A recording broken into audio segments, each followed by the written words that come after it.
সংসাৰ মৰুভূমিত সংগীত সৰোবৰ।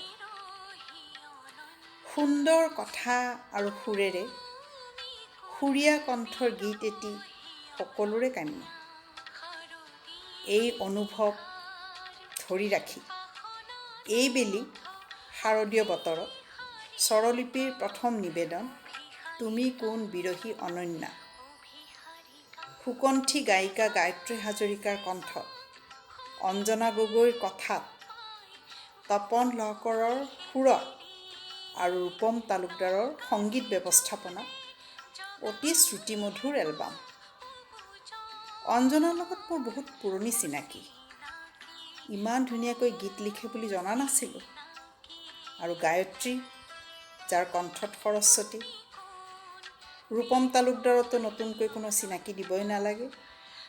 গতিকে আশা কৰিছোঁ অসমবাসী ৰাইজে এই ধুনীয়া এলবামটি আঁকোৱালি ল'ব। ধন্যবাদ।